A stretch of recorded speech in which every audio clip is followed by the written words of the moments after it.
किसी गांव में एक बूढ़ा व्यक्ति अपने बेटे और बहू के साथ रहता था।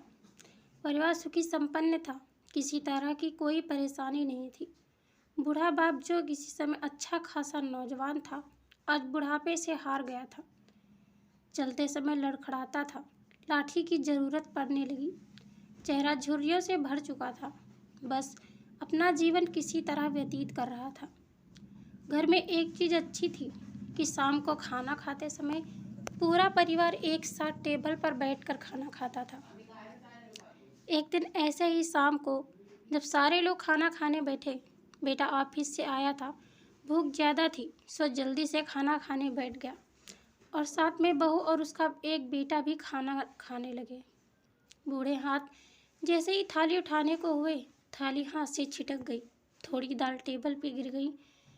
बहू ने घृणा दृष्टि से पिता की ओर देखा और फिर से अपना खाने में लग गए। बूढ़े पिता ने जैसे ही अपने हिलते हाथों से खाना खाना शुरू किया तो खाना कभी कपड़ों पे गिरता, कभी जमीन पर। बहू चिढ़ते हुए कहा, हे राम, कितनी गंदी तरह से खाते हैं। मन करता है इनकी थाली किसी अलग कोने में लगवा देते हैं। बेटे ने भी ऐसे सिर हिलाया जैसे पत्नी की बात से सहमत हो। उनका बेटा यह सब मासूमियत से देख रहा था। अगले दिन पिता की थाली उस टेबल से हटाकर एक कोने में लगवा दी गई। पिता की डबडबाती आंखें सब कुछ देखते हुए भी कुछ बोल नहीं पा रही थी। बूढ़ा पिता रोज की तरह खाना खाने लगा। खाना कभी इधर गिरता, कभी उधर। छोटा बच्चा अपना खाना छोड़कर लगातार अपने दादा की तरफ देख रहा था।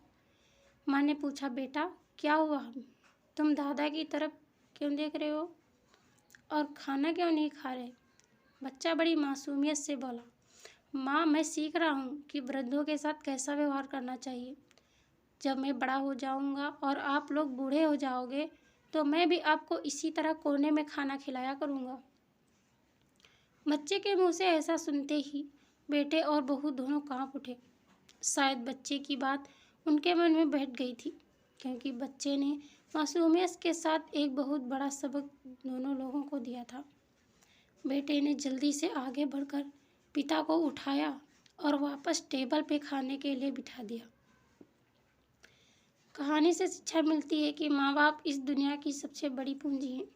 आप समाज में कितनी भी इज्जत कमा लें या कितना भी धन इकट्ठा कर लें, लेकिन माँ बाप से बड़ा धन इस दुनिया में कोई नहीं है। आपका क्या कहना है इस कहानी के बारे में? कमेंट करके हमें ज़रूर बताएं। वीडियो को लाइक कर दीजिए और इसी तरह की कहानियाँ लगातार देखने के लिए चैनल को सब्सक्राइब करके घंटी को दबाकर ऑल पर सेट कर लीजिए, ताकि आने वाली वीडियो का नोटिफिकेशन आपके पास तुरंत पहुँचे। मैं मिलती हूँ आपसे अगली वीडियो में। तब तक के लिए धन्यवाद।